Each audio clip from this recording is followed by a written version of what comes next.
Whilst the majority of the S&P was in fact up last week, one of the worst performing was Alphabet, down more than 4%, and in today's episode we want to explain why we believe this is one of the best opportunities right now in the market. Now yes, we will do our typical analysis, but we also want to focus on two things today. We want to look at Waymo, which seems to be under the radar from the market and the analysts, as well as what the DOJ essentially conclusion means for the company in terms of the divesting of Google Chrome. Now, first things first, it's very important to understand their earnings because we will be referring to this throughout the episode. And for those that do need a reminder, at the end of October, they did in fact increase the share price due to the fact that their numbers were very, very strong. In fact, we can see here stronger than expected, not just on the EPS, but also on the revenue. We'll also cover some of the other metrics that Wall Street do like to focus on with this company. And we can see that the CFO specifically mentions the company's plans to build on existing cost-cutting efforts around AI to streamline workflow, manage headcount, as well as the company's physical footprint. Now, reason why we want to highlight this is due to the fact that the earnings per share was very, very strong, 212 versus 185. Revenue was also up more than 2 billion, and we also notice beats right across the other analytics that Wall Street look at. YouTube advertising revenue up, Google Cloud revenue significantly up, as well as the traffic acquisition costs, all looking very impressive for shareholders, and their top line revenue is up 15% when you do compare it on a year-on-year basis. Now, one of the key elements for Wall Street was seeing the continued growth in cloud revenue, and as we can see, this was up a massive 35%. In fact, it hit 11.35 billion. A year ago, this was sitting around 8.41. So it's hitting all the right marks in terms of what Wall Street want to see. So you would believe that this company should be increasing in terms of the share price, but this does look like a golden opportunity. We can also see their bottom line for the quarter was up to 26.3 billion. That is a significant increase from the same quarter last year at 19.7 billion. Now we're going to talk about their search business as well, as this is important to understand the effect of the divesting or potential selling off of the Google Chrome, but we can see that is around, or in fact just under 50 billion, up 12.3% from the same quarter last year. And it is very key to note the search business remains the largest contributor to revenue growth for the company. We want to start off talking about Waymo, but the way that Alphabet typically talk about this is by including it under the other bets. What this says is essentially their life sciences unit Verily, as well as their self-driving car unit Waymo, which reported revenues 388 million, up from 297. So let's take a look at the way they've broken it down, pretty much the same information, but what we really want to highlight here, the other bet has gone from 297 to 388, and it does look like it's only going to continue to increase.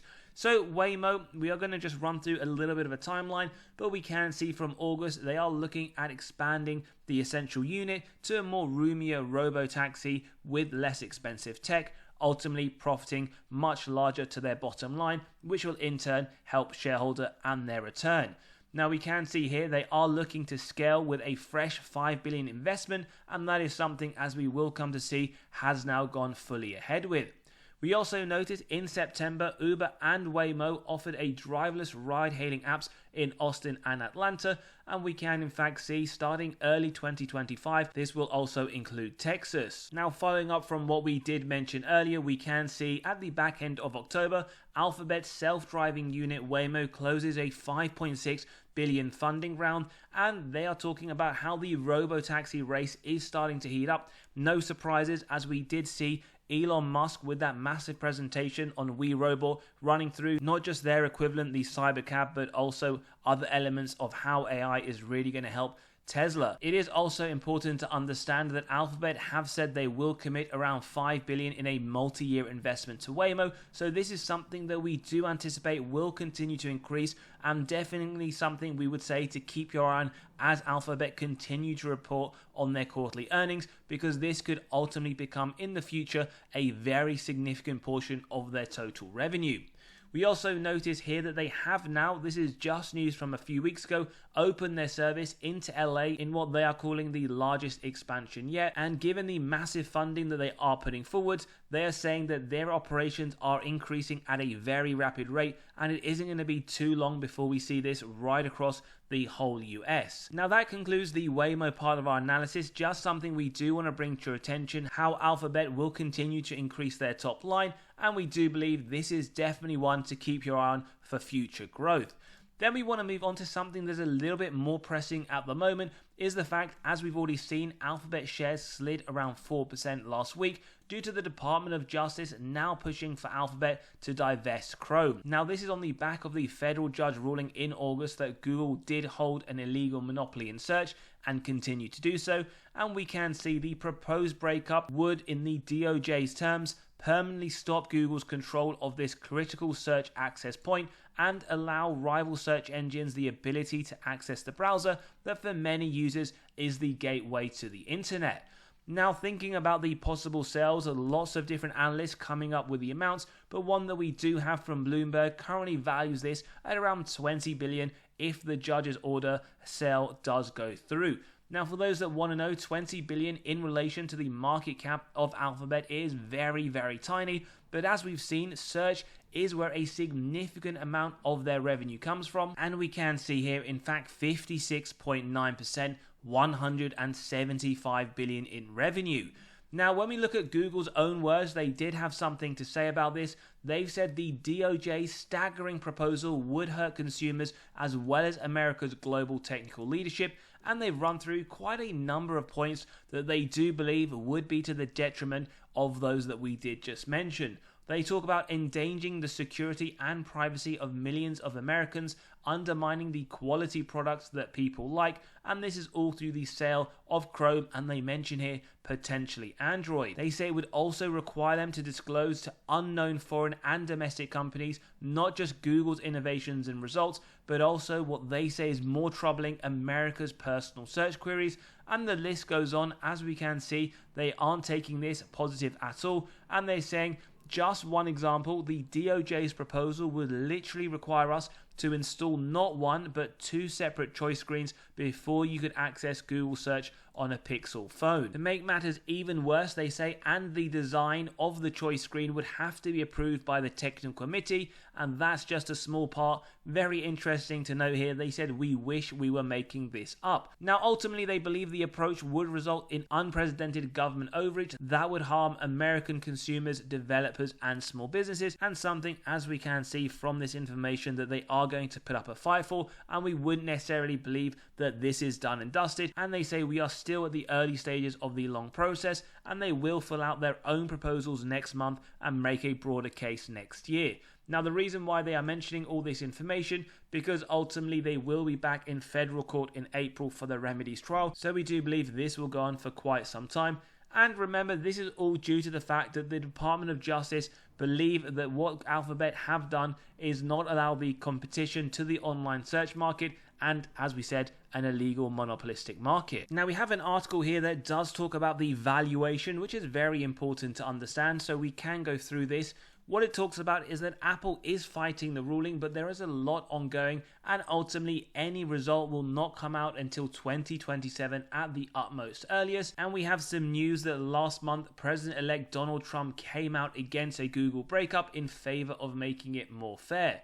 Now, we have here that at the end, Alphabet are paying companies for Google to become the default search engine, which would mean a loss of market share. Again, whether or not you do believe this to be true is something to consider when we do look at the valuation, but it says the company spends billions annually on search acquisition costs, including 20 billion to Apple in 2022, something that we do believe they pay on a very continuous rate. So while you may believe, you know what, they're not paying that 20 billion anymore in the future if they do sell off Chrome, this is something that would reflect in a loss of their top line revenue. Remember, advertising is the main bulk. Now, we have here that Alphabet stock, and we've said this many times, does currently trade at a very low multiple. In fact, 19.4 times, below the S&P's 22 times. This, I believe, would be based on a trailing 12 month, and as well as Meta Platforms at 22.9. So they believe the stock is already reflecting this risk, and this is an investment firm that said that they would add if the position falls to 170. Now, given that this article is probably a day or two older than the current market, they could potentially have added. Now we have here from another portfolio manager that says Apple, with the market value of 2.1 trillion, including both their cash and their debt, is worth more than the sum of its parts. And they say that forcing investors to recognize the value of each of the businesses would probably in turn make the share price go up. So when we do take a look at the analysis of the individual parts, they believe Google's cloud business would generate around 20 billion in 2025, and based on a multiple of 16 times, this part of the business would be worth 325 billion, and that is what they believe, similar if they were to compare it to Amazon and Microsoft. And we have here YouTube alone would be worth 800 billion if traded at 22 times EBITDA. As we can see, the average of what Meta and Netflix change hands for. Now, they believe that Waymo is a little harder to value, no surprises there. We see that Uber Technologies is valued at around 150 billion, whilst we see that Wall Street's valuation for Tesla's self-driving element is around 100 billion to in fact the trillion. Now, bear in mind, with Tesla, the company is yet to complete a single fully autonomous vehicle, yet Alphabet's Waymo, something we have covered before, now does around 150,000 self-driving cab rides each week, which is very impressive. We heard not too long ago, at the beginning of 2024, this was around 50,000, then it moved to 100,000, and now we can see 150. So we have an asset management team here putting that Waymo's valuation alone is around 350 billion, upwards to around 850 by 2030, and they expect a spin-off of this part of the business over the next 2 to 4 years. So this in turn would leave Alphabet's search business worth roughly 550 billion adjusted for their cash and investments, and therefore believes that calculating Google search at a trade of around 11 times earnings, there is a massive amount, or enough, we should say, margin of safety for them, given what Apple is facing in terms of the negative catalyst in the future. So in terms of the upside, while we will do our own valuation today, they believe it is easy to justify a $260 stock price for the company based on the sum of its parts, and that is around 55% higher from Thursday's close, pretty much the same as we saw on Friday. And they say that getting back to its historical premium relative to the market implies that Apple shares would trade for around 26 times earnings and would be worth around $234 a share. And they ultimately believe, as a high multiple tech stock, this isn't priced in, and therefore a very, very strong company to consider in the portfolio at the current prices. That is the extra piece of analysis. We are going to go back and look at this company. As we can see, over the last 12 months, it is still up 19%. Over the last 10 years, it has massively outperformed the S&P, up over 500%. And we notice right now it is on a pullback from the 52-week high that we saw at $192. We also get a double buy rating from Seeking Alpha and Wall Street with a hold from Quant, but understand Wall Street would need a 4.5 for a strong buy, not far off, and Quant would need 3.5 for a buy, again not far off. In terms of the yield, well, 0.49%, forward PE, as we've said, very low, lower than the S&P itself. And when we take a look at the earnings performance of this company, well, they anticipate growth over the next 4 quarters, and historically they have outperformed management targets, 100% track record, something we love to see. Ultimately, December 2025 earnings per share of 8.97 estimated would lower that forward PE to 18.38. Now, we also want to take a look at some of the metrics. Maybe you've seen this before, maybe you haven't. Dividend safety score 80, indicating safe. We'll cover these metrics. No growth yet. Remember, they have just started to pay a dividend in 2024, similar to the likes of Meta Platforms and Salesforce. Now, it was just reaffirmed, but again, recently dividend paying a few weeks ago. Dividend cut for Alphabet is unlikely. Now, key metrics from the last recession, no dividend was paid, so no comparative data. Plus 8% in terms of sales, well above the average of the S&P, which sat at negative 12. And when we look at this valuation model, this is based purely on the forward PE. The blue tunnel indicating the fair price. This is sitting outside even the lower end, indicating severe undervaluation. But remember, we don't conclude on this until we run it through our own valuation process towards the end.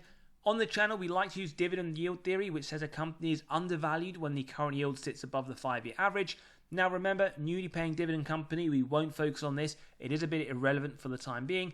However, the forward PE 19 below the 5-year rolling of 22.8 is an undervaluation signal, and as of today's date, we see it pretty much trading in line with the communication sector at 19.2. As always on this channel, we do draw your attention to the free cash flow over the earnings data, as it is susceptible to manipulation by management through accounting. Below 60 is our blanket rule. Now we use that because it gives us faith management can offer double-digit increases, and we love the fact it is very low, 11% on a trailing 12-month, so we would be surprised if we don't get at least a strong double-digit increase from Alphabet next year. Now free cash flow per share, we want to see increases over longer term consistently. What we get here, maybe not as consistent as we want, but very rapid growth, more than 5-fold over the last 10 years, with nice growth anticipated over the next 12 months to 708. We then move on to sales growth, double digit every year or nearly for this company, bar 2023. At the bare minimum, we want to see 3 to 4% just to keep up in line with inflation. Nice to see 14% on the trailing 12 month, so 2024 should be a strong year. We can also see this in a numerical format below, 66 to 307 billion. Now shares outstanding, we focus on this because it tells us whether or not companies return excess cash to shareholder pockets through those buybacks. Over the period, they actually issued shares up until 2017, 2018. From then, they were buying back shares, and we do notice they currently have a share buyback program authorized, so we do anticipate this will continue at least in the shorter term. ROIC, our favorite metric, 10% or more, give us faith management are able to effectively allocate their capital. We notice that every single year, last 3 years looking very strong, 32% on a trailing 12-month. Investors will love to see that. And then we move on to the operating margin. Remember, we want to see efficiencies here, not just above the minimum 12%, but increasing margins. After all, that is what a high-quality company is, increasing revenue, increasing margins. We notice a little bit, 26% in 2014, 32 on a trailing 12-month. Then we get to the free cash flow margin, well above minimum 5% year on year, looking very, very impressive. 17% also looking decent on a trailing 12-month. Then we get to one of the most impressive metrics for Alphabet, the net debt to EBITDA, earnings before interest, tax, depreciation, amortization. Below 3 is what we want to see. That is what we get. The numbers below, or lack of, reflect the number of years it would take the company to pay off all of their debt net of cash on hand. Now this correlates to dividend safety, balance sheet strength, and tells us that it wouldn't even take Alphabet 1 day to pay off all of their debt net of cash on hand. Very, very strong balance sheet indeed. Now we also want to let you know we have released our latest free weekly article. We drop one every single Monday morning, so new copy coming tomorrow, where we focus on severely undervalued stocks that deserve your attention, as well as what's gone in the market over the last few days. So click below, you can sign up, read straight away, and you'll also be able to gain access to 40 undervalued stocks for the month of November. Lots of information for each, as well as the upside that Wall Street themselves see over the next year.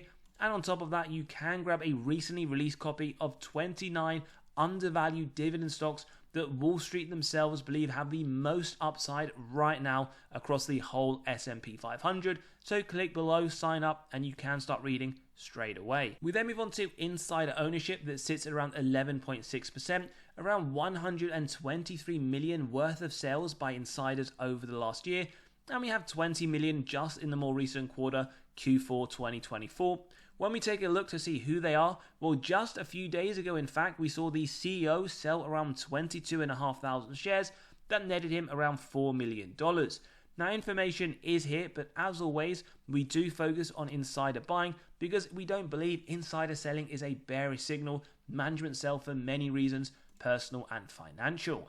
Now, institutions, around 40% ownership. We have 34 billion worth of sales over the last year, but we have nearly double the amount of buying in the same time frame. And when we get to Q3, we can also see the same reflected. So institutions over the last year, over the more recent period, buying more shares of Alphabet than they are selling. But as always, very key to understand, do your own due diligence, never blindly follow what insiders or even institutions themselves do. Now, we've already looked at the top line revenue, but today we want to focus on the bottom line. As a quick recap, we have seen double-digit growth nearly every single year, and based on the trailing 12-month, revenue does look like it will continue its growth. In terms of the bottom line though, we want to understand Does it tell us a similar story? And in fact, it looks like the answer is yes, maybe a bit of inconsistency over the last few years, but it has grown astronomically, 14 billion in 2014, 74 billion in 2023, and on a trailing 12 month, it looks like growth really is starting to accelerate on the net income. Then we want to have a quick look at the health of the company, total cash versus total debt. With the cash, we can see it increase over the long term, similar to the top line revenue. In fact, going from 63 billion in 2014 to 93 in the latest quarter. As always, one number in isolation won't tell us anything, which is why we compare it numerically and directionally to their total debt. And that has increased over the last 10 years, going from around 8 billion in 2014 to 30 billion in the latest quarter. But as we saw from the net debt to EBITDA at 0, cash is significantly higher than debt. Won't even take Alphabet one day to pay off all of their debt net of cash on hand. Now, we also want to flag the cash flow. Just one thing that we want you to understand: the cash that this company generates from their operations is significant and continues to increase over the longer term. In fact, the cash generated from operations was 23 billion in 2014. We can see in December 2023, 102 billion. And that is a massive increase. We're talking more than 4 times over the last 10 years. Now, in terms of the valuation grade, they get a D-. No surprises here, although we do notice the sector median figure is a little bit different from earlier on. 20.57 above 13.44, so you are paying a premium of around 53%, but ultimately, even though the other metrics show that, we do believe Alphabet does deserve the premium that it currently has. Now, in terms of looking at the growth at a B, well, revenue up year on year 14%, sector median 1.3, forward looking around 11.4, much better than the sector at 2.4, and we can also see the earnings per share over the next 3 to 5 years is anticipated to grow 16.5%, whereas the sector sits at 10.6. We then take a similar look at the profitability, where they get an A+, gross profit margin 58%, better than the sector at 53%, bottom line 28%, much better than the sector at 3.5%, and when we look at their cash from operations, which we did briefly just minutes ago, A+, 105 billion, significantly better than the sector median at 286 million. Now, quick recap for this part of the analysis: double buy, hold from quant, D- on valuation, B on growth, with an A+ on profitability. Now, 2 more things before we get to our own valuation. First one, comparing against others similar sector and size. Over the last year, you would be up 19% with Alphabet. Over the last 5 years, you'd be up one of the best performing, 155, marginally lower than Meta Platforms. And over the last 10, again, very strong, 502, lower than Meta at 622, but regardless, 500 is a very good performance, but as always, past performance is not an indicator of the future. And then a very quick comparison against the S&P. Well, over the last year, it has actually underperformed 19 versus 31.